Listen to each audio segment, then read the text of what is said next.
The auditorium buzzed with anticipation as students filled the rows, some clutching notebooks, others balancing coffee cups.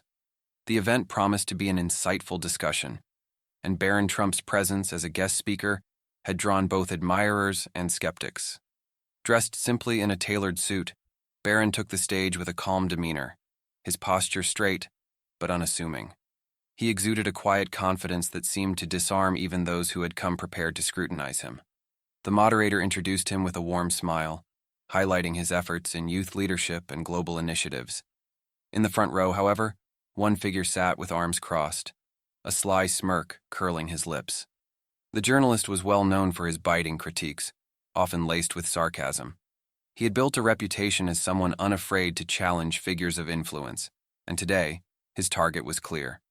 His eyes followed Barron's every move, searching for a flaw, a moment of hesitation he could pounce on. The discussion flowed smoothly at first. Barron answered questions with measured thoughtfulness, speaking about the importance of empathy in leadership and the need for young people to engage in meaningful dialogue. His words resonated with many in the audience, who nodded along, visibly impressed by his maturity. Then came the Q&A session. Hands shot up across the room, and the moderator called on students eager to ask questions. Barron responded to each with patience, his tone warm and inviting. The atmosphere felt collaborative, almost hopeful, until the journalist stood up. He didn't need a microphone. His voice carried effortlessly, cutting through the chatter like a sharp blade.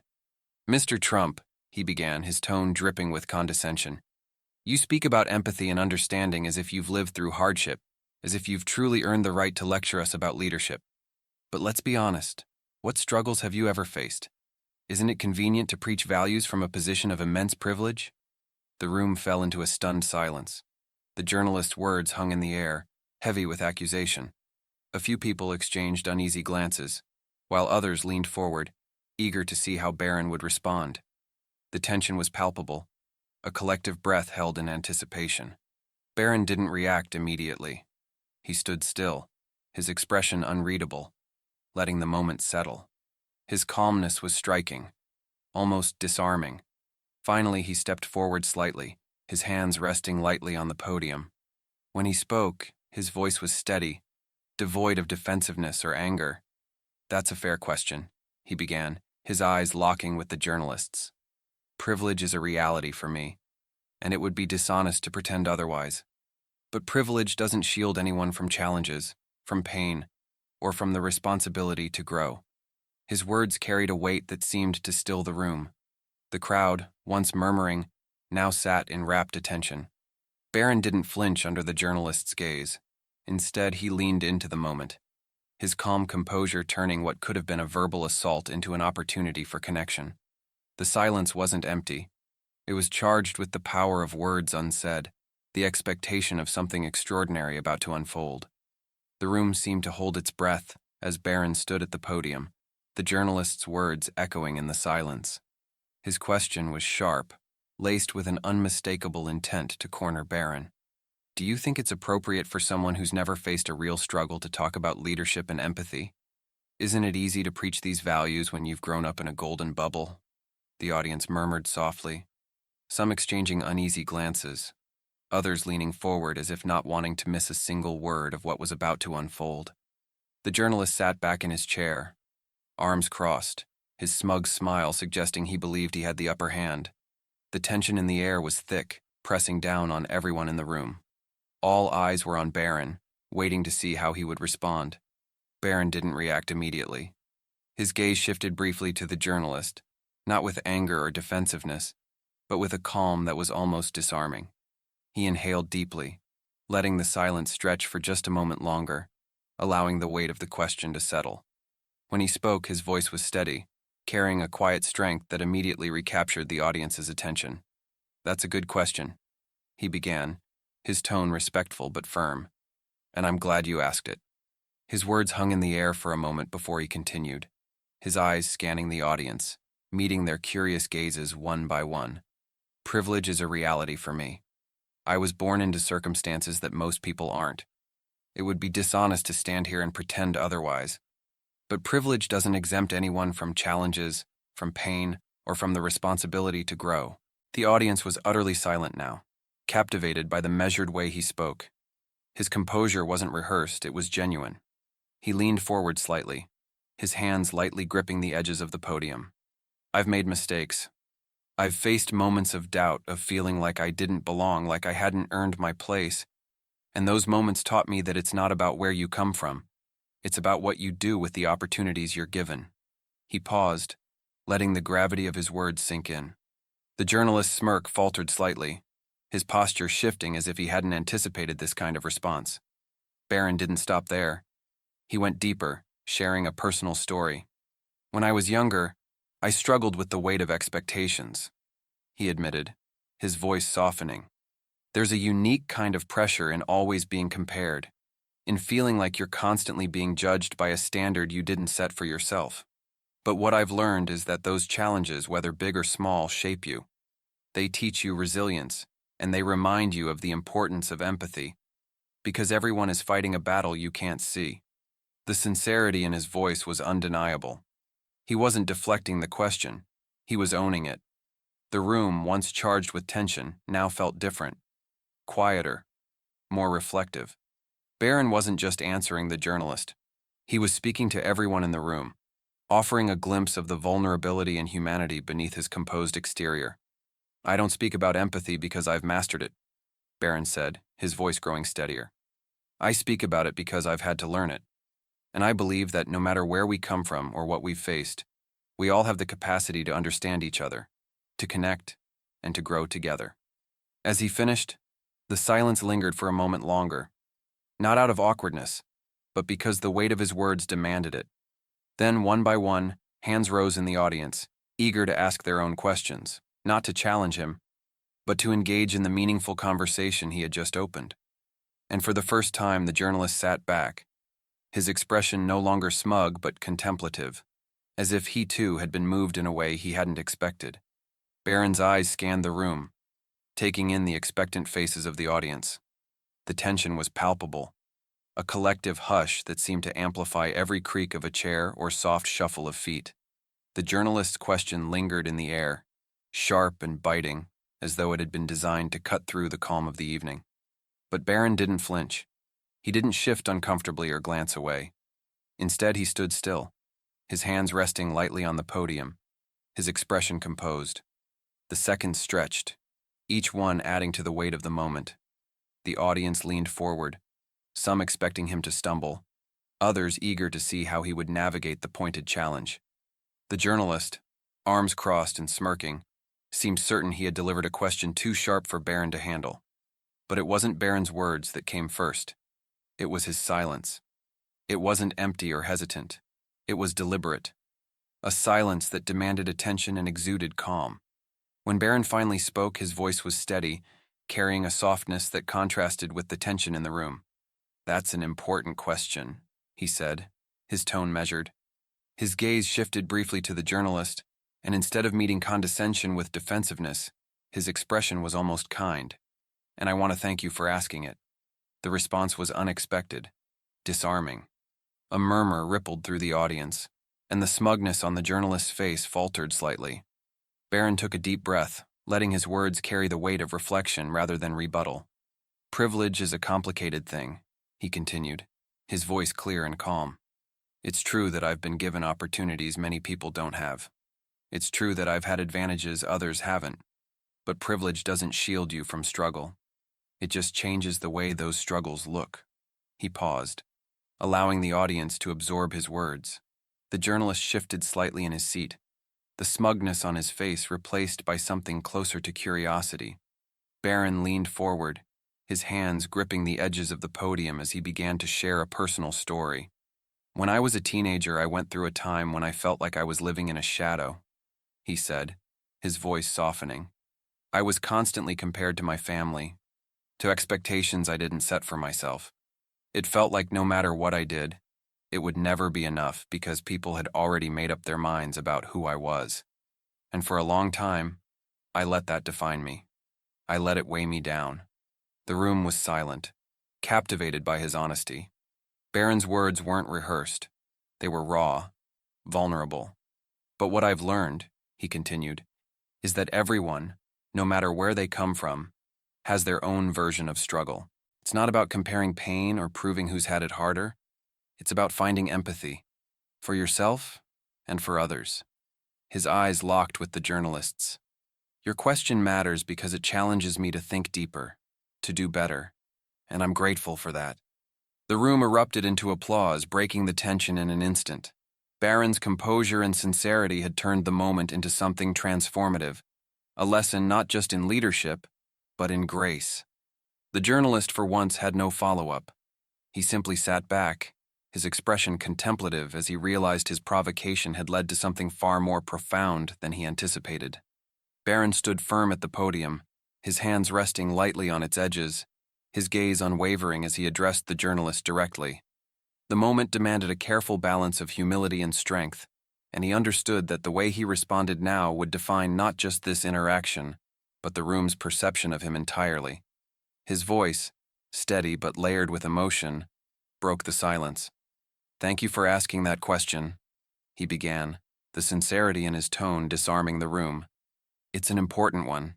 It challenges me to reflect on my experiences, and it opens up a conversation we don't have enough, about assumptions, privilege, and what it truly means to connect with others." The journalist, who had expected a defensive retort or evasive rhetoric, leaned back slightly in his chair. The smirk that had played on his lips was now gone, replaced by an expression of cautious curiosity. Barron let the silence hang for just a moment before continuing, his voice softer now, inviting vulnerability into the room. "I've been privileged in ways I'll never deny," he admitted, his words carrying the weight of acknowledgement rather than deflection. "But privilege doesn't mean a life without challenges or moments of deep struggle. It just changes what those struggles look like." He paused, scanning the audience. Their eyes were fixed on him, and even the smallest shifts of movement had stilled. "When I was about 12 years old," Barron said, his tone growing more introspective, "I remember watching my family navigate immense scrutiny. Every word, every action, every moment of our lives was on display. And while the world debated who we were or what we represented, I felt invisible. Not because people didn't see me, but because they didn't see me. They saw a name, an image, a symbol, but not a person." The audience seemed to lean in collectively, drawn into his story by the honesty that laced his words. "I remember one moment in particular," Barron continued, his voice softening further. "It was a school event. I'd worked so hard on a presentation, hours spent practicing, researching, putting my heart into it.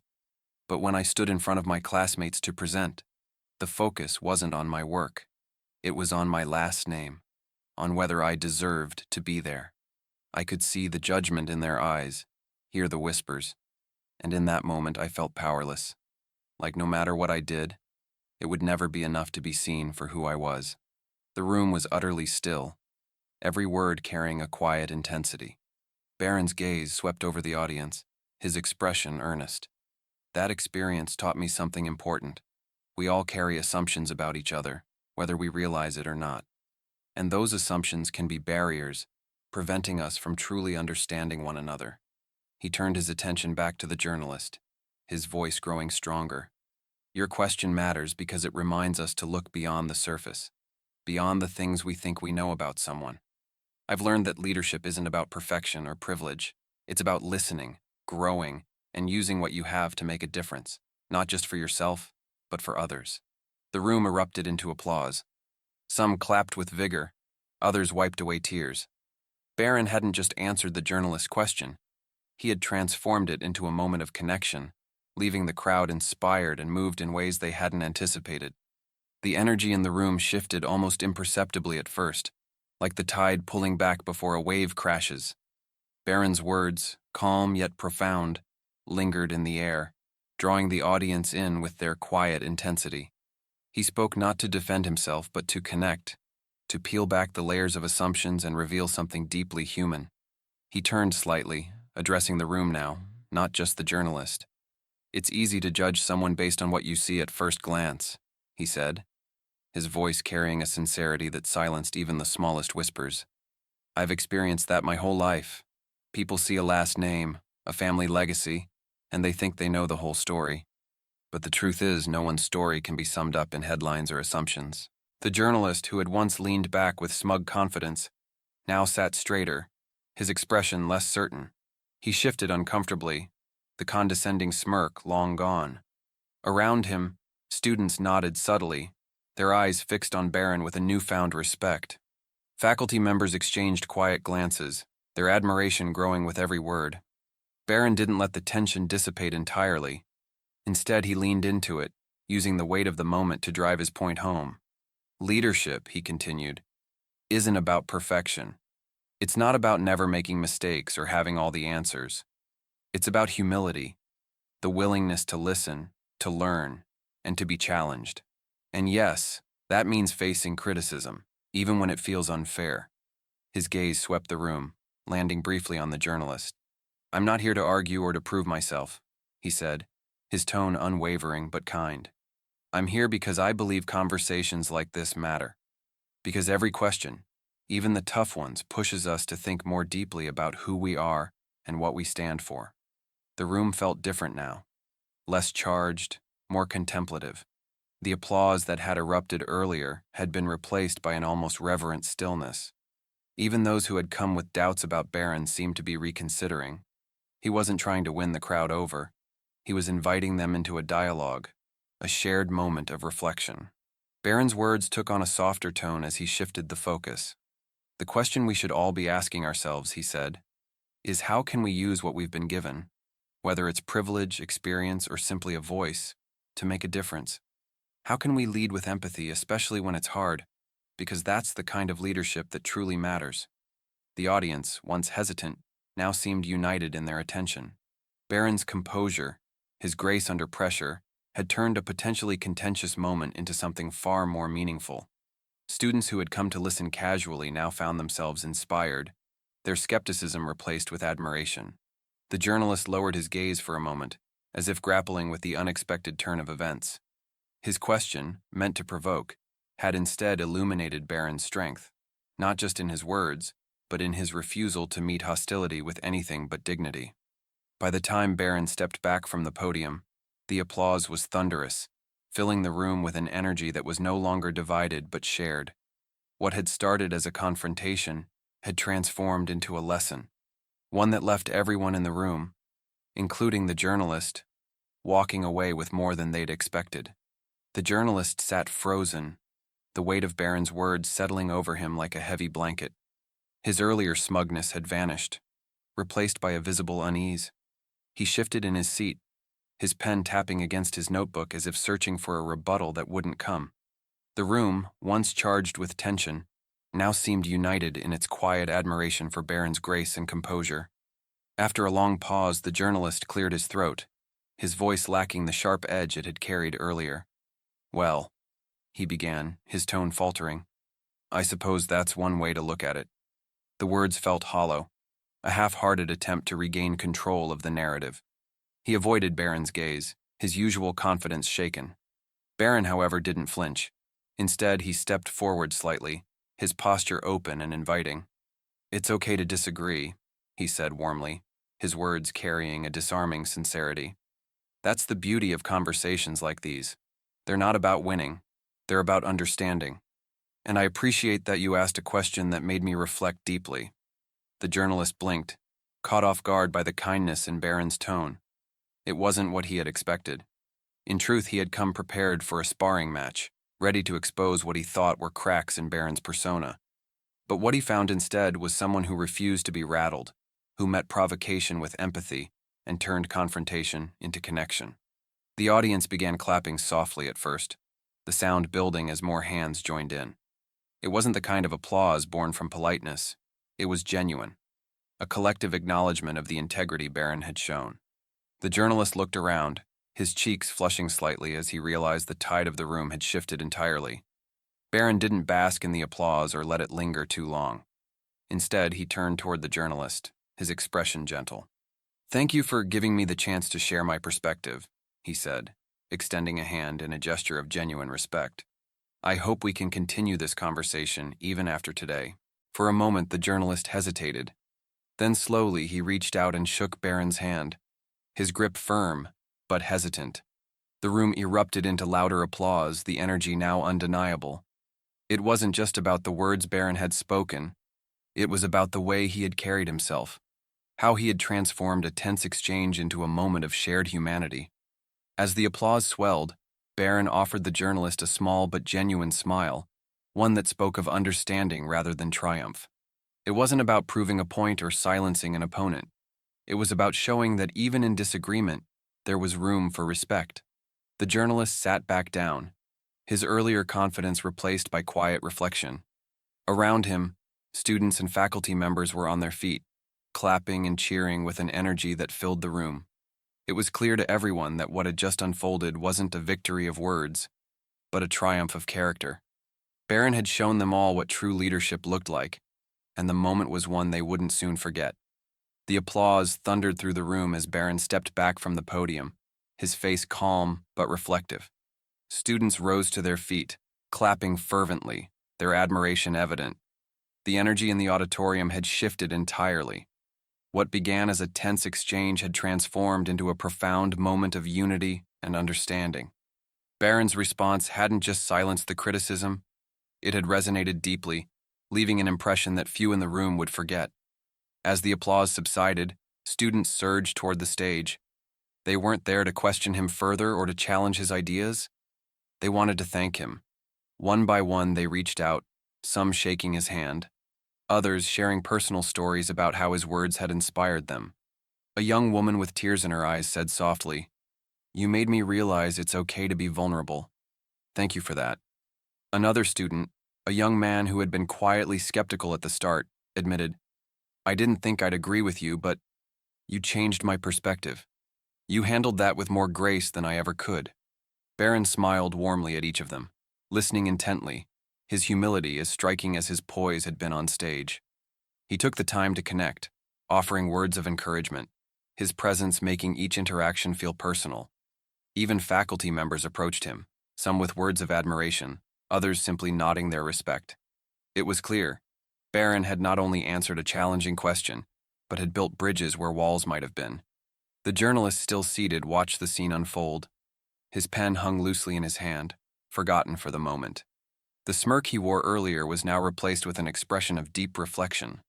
Barron's response had been unexpected, classy, thoughtful, and far more profound than he had anticipated. He had come to the event prepared to write a biting critique, but now, his thoughts were scattered.